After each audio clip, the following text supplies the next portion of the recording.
Bonjour à tous les chômeurs, bonsoir à tous les travailleurs. Avant de commencer, je tenais à vous remercier pour vos messages encourageants sur ma dernière FAQ. Et beaucoup de personnes m'ont proposé de l'aide et je pense que je vais l'accepter. Je verrai comment mettre ça en place après le rush de Noël. Je ferai ça sûrement sur un Discord. C'est con, mais le simple fait de m'envoyer des liens lorsque je suis sur une recherche de vidéo, ça peut grandement m'aider pour la faire plus rapidement. Donc merci à tous les gens qui ont proposé de m'aider. Sinon, aujourd'hui, on se retrouve pour une vidéo sur un sujet un peu comme celui du Killdozer. On va s'intéresser à l'une des plus grosses émeutes des États-Unis qu'il y a eu en 1992 à Los Angeles. Et lors de ces émeutes, énormément de magasins coréens ont été attaqués. La police a préféré protéger les beaux quartiers, les Coréens ont donc décidé de protéger leurs propriétés eux-mêmes. Ils se sont organisés en communauté et ont pris position sur les toits de leurs magasins pour les défendre, d'où le nom de Rooftop Korean. Mais avant de commencer, cette vidéo est sponsorisée. Et aujourd'hui ce sera avec Wispy Drive, alors peut-être des gens comptent passer le permis dans quelques temps, et avant il faut bouffer du code de la route. Ça tombe bien car Wispy Drive est un service de code de la route en ligne qui permet de s'entraîner pour après passer l'examen en candidat libre. Les questions sont bien sûr officielles et le programme du code est mis à jour quotidiennement sur les dernières réglementations en vigueur. Et j'ai fait une série pour le fun et j'ai fait 15 fautes sur 40, donc ouais, ça change beaucoup. Bref, le programme est ultra complet avec 2280 questions, des fiches thématiques, un mode examen comme au vrai code et un mode entraînement. Il y a aussi une courbe de suivi de votre progression et le service est noté excellent sur Trustpilot, 4,5 sur 5, et c'est des avis vérifiés, hein, pas comme sur AliExpress où on te dit oui, t'inquiète, c'est parfait. Pour moi, le code de la route, ça date, c'était il y a 7 ans et il n'y avait pas vraiment ce genre de service à ce moment-là, donc j'ai dû me rendre à une auto-école et payer entre 300 à 400 € juste pour passer le code.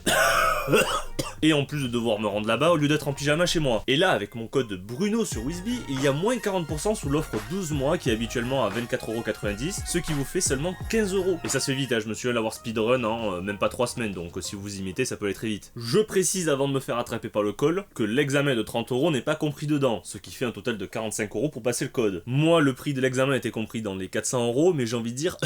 heureusement. Donc si des gens veulent passer le code, c'est plutôt une bonne affaire. Bon, maintenant que ça c'est fait, rentrons dans le vif du sujet. Le 3 mars 1991, un Afro-Américain dénommé Rodney King est poursuivi par les policiers à la suite d'un excès de vitesse avec 2 passagers à bord. Il avait passé la soirée avec des amis à boire en regardant un match de basket. Durant la poursuite qui a duré 13 km, il a atteint des vitesses de plus de 190 km/h dans la ville et a fini par s'arrêter près de l'entrée d'un parc. 3 voitures de police et un hélicoptère arrivent sur les lieux. Les 2 passagers sortent du véhicule, obtempèrent avec les forces de l'ordre et sont amenés à l'écart sans incident. Mais Rodney refuse de sortir de la voiture. Une policière arrive au niveau de sa vitre, pointe son arme, lui ordonne de sortir et de se mettre à plat ventre. Rodney se soumet à l'ordre, mais alors que 4 policiers arrivent pour le menotter, il commence à se débattre et c'est un beau bébé d'1m91 avec une très bonne carrure et en plus il est complètement saoul. Les policiers se voient obligés de battre en retraite. Les policiers suspectent Rodney qui a un regard vide et vitreux d'être sous l'emprise d'une drogue qui fait ravage en ce moment à Los Angeles, le PCP, qui a pour effet de te rendre quasi insensible à la douleur et de te donner l'impression d'être surhumain. Il essaye de le taser une fois, ce qui le fait tomber à genoux mais il se relève instantanément. Il le retase une deuxième fois, ce qui le projette au sol, mais encore une fois il se relève et face à sa résistance, les choses ont dégénéré. 2 policiers ont commencé à le passer à tabac pendant 1 minute 20. La scène a été filmée par un membre du quartier depuis son balcon. 56 coups de matraque, dont un coup à la tête, et 6 coups de pied ont été assénés à Rodney King sans qu'aucun des 20 policiers sur scène n'intervienne. Après ça, plusieurs policiers le menottent, ligotent ses jambes et bras avant de l'envoyer à l'hôpital où il reçoit 20 points de suture, dont 5 à l'intérieur de la bouche. Sa mâchoire est fracturée et sa cheville droite cassée. La vidéo dure au total 9 minutes et 20 secondes, retraçant la scène depuis le début, où Rodney King agresse les policiers, puis l'intégralité du tabassage et le menottage. Des extraits montrant la scène brutale et l'acharnement des 2 policiers sont repris par les chaînes de télévision du monde entier, ce qui déclencha un mouvement de colère. Mais l'événement se passe en 1991, il n'y a pas encore d'émeute à ce moment-là, il faudra attendre 1 an plus tard en 1992 lors du procès des policiers où ils sont jugés pour usage excessif de la force. Car bon, il faut le dire, certes, si Rodney King s'était rendu calmement comme ses 2 collègues, il n'y aurait rien eu. Ses amis qui se sont rendus sans résister ne se sont pas fait passer à tabac, même s'ils étaient juste passagers et n'avaient rien fait. Rodney King aurait eu le même traitement et l'arrestation n'aurait pas fini en tabassage s'il s'était rendu direct. Mais il n'empêche que malgré le fait qu'il ait résisté, le passage à tabac était très brutal. 56 coups de matraque, 6 coups de pied, mâchoire fracturée et cheville pétée, comme énoncé précédemment. Et lors du passage à tabac, il ne répond pas vraiment, il c'est vraiment à sens unique pour le coup. Je ne dis pas qu'ils auraient pu l'arrêter avec le pouvoir de l'amour et de l'amitié, car de toute façon Rodney ne se laissait pas faire malgré plusieurs ordres et plusieurs coups de taser. Mais il y avait une vingtaine de policiers sur scène qui ont regardé 3 de leurs collègues le défoncer pendant plus d'1 minute et demie sans réponse de sa part, pour au final intervenir et l'immobiliser à la fin. Le passage à tabac n'était pas nécessaire, on le voit très bien sur la vidéo, ça aurait dû rester à seulement quelques coups de matraque sur le corps pour qu'il comprenne de rester au sol, vu qu'apparemment il ne comprenait ni les ordres ni les coups de taser. Et on arrive au procès fait en 1992. Les 4 policiers mis en cause pour usage excessif de la force sont acquittés devant la cour d'état de Californie et c'est là que la situation a dégénéré. Seulement 2 heures après l'annonce du verdict, des émeutes débutent à Los Angeles et elles ont duré plus de 6 jours, même si le gros des émeutes ont lieu les 3 premiers jours. On dénombre 50 à 60 morts, des dégâts matériels s'élevant à plus de 2 milliards de dollars, 3600 départs de feu qui ont détruit plus de 1100 bâtiments. Les scènes de chaos ont fait le tour du pays, même si d'autres manifestations et émeutes ont lieu à travers les États-Unis, c'est resté gentil face à ce qu'il y a eu à Los Angeles. Il a fallu le déploiement d'énormément de policiers, de l'armée et de plus de 10 456 gardes nationaux pour stabiliser la situation. Rodney King a essayé de faire un message de paix le 3e jour en espérant peut-être que les émeutiers arrêtent de foutre le bordel, mais c'est comme pisser dans eau violente, ça n'a eu aucun effet. Le problème a été que la police, dans un premier temps, a préféré défendre les quartiers riches de Los Angeles des émeutiers, laissant la population et les propriétaires des magasins des quartiers plus défavorisés seuls face aux émeutiers qui brûlaient, tabassaient, volaient, braquaient et tiraient avec des armes à feu sur les gens. Plus, il y avait énormément de tensions raciales à ce moment-là entre les latinos, les afro-américains et les coréens. Une affaire qui s'était passée un an auparavant, la même année que celle du passage à tabac de Rodney King, a aggravé les tensions entre coréens et afro-américains. Latasha Harlins, une afro-américaine de 15 ans, s'est fait tuer par Sun Jadu, une propriétaire d'épicerie coréenne. La propriétaire a cru que Latasha avait volé une bouteille de jus d'orange et a commencé à l'attraper, à tirer son sac. Latasha en réponse a frappé violemment la propriétaire, puis lui tourna le dos et commença à partir du magasin. Sun Jadu la tua d'une balle dans la tête et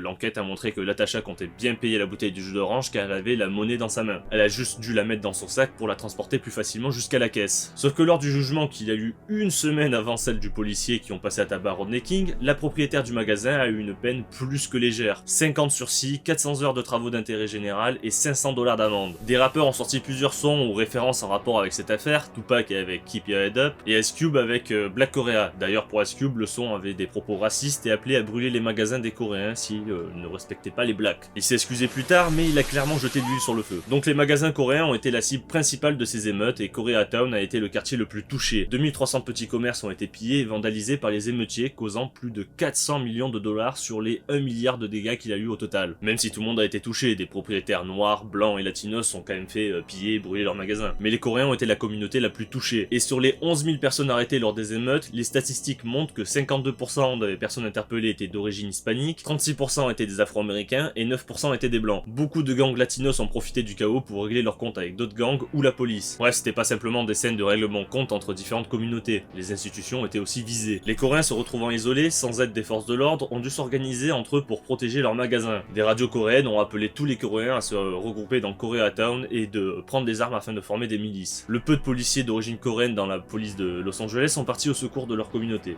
Dans Koreatown, il y a une armurerie gérée par Richard Park. Et vu les événements, il ne faut absolument pas que l'armurerie ne se fasse piller. La situation est déjà assez apocalyptique pour qu'en plus des stocks massifs d'armes et de munitions se retrouvent entre les mains des meutiers. Ça aurait été l'enfer pour tout le monde et la police aurait dû aider en priorité ce magasin car après c'est eux qui se sont retrouvés avec des centaines d'armes en la possession de criminels violents dans la rue. Richard Park, le propriétaire, se retrouve sous les feux de tir de la part de gangs qui étaient très intéressés par son stock. Il appela la police ainsi que ses employés dont David Joe à la rescousse. 4 policiers sont venus mais dès que les tirs ont commencé, ils sont partis direct. Richard Park et David Joe sont devenus un peu des icônes de cette affaire grâce à pas mal de vidéos d'eux en train de protéger leur magasin. Les Coréens montent sur les toits de leur magasin et tirent sur les émeutiers armés pour les faire fuir. Le but n'est pas de faire une tuerie de masse, ils cherchaient pas à flinguer tout le monde, ils faisaient la plupart du temps des tirs de sommation pour dissuader les émeutiers de venir. Par contre, vu que plusieurs gangs vidaient des chargeurs entiers sur eux et leur magasin, ils n'hésitaient pas à répondre et à même tirer en premier pour se protéger. Faut quand même se rendre compte de la situation, des gens arrivent avec des fusils à pompe pour les piller et même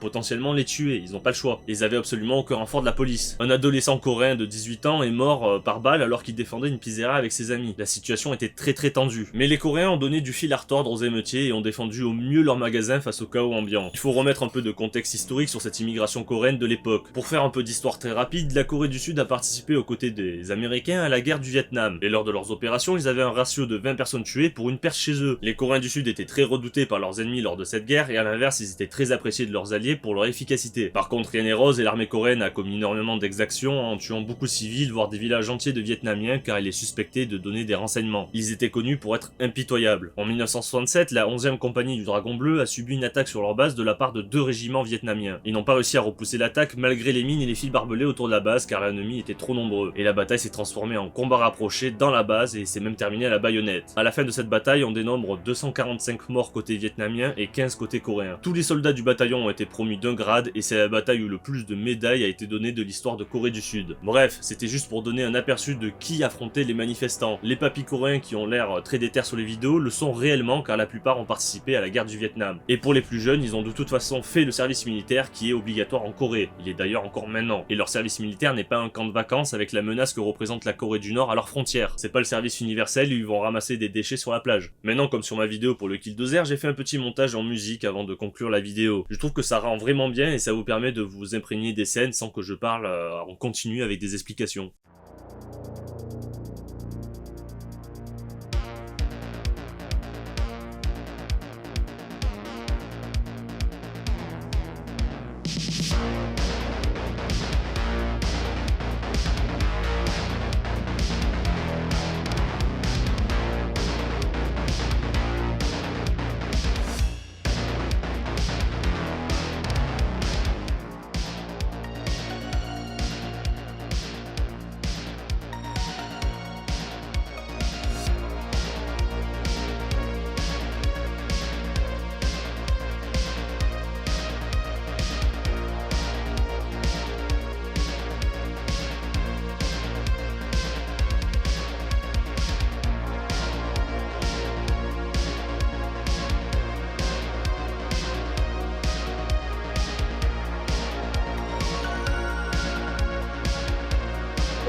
I don't even understand nothing.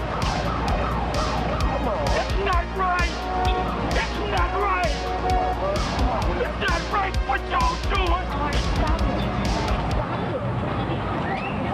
I came from the ghetto too. Same as all of you did. Y'all need to listen. But y'all got to stop it. And you call it black power.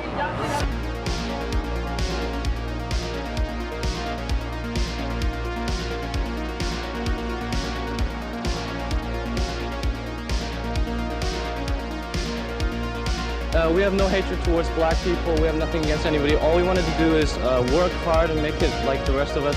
But people are driving by, shooting at us, and we have to do something about it. We have no police support whatsoever. We don't see any of that support coming out. We have a lot of shotguns in here and some handguns, but we have to use them. Because I mean, we have to defend our lives, we have to defend our property. They're shooting at us. We may be shooting at up there, but they're shooting at us. So far, we've been shooting up. But when it comes to worse, we're not gonna sit around shooting upside. We're gonna shoot at them.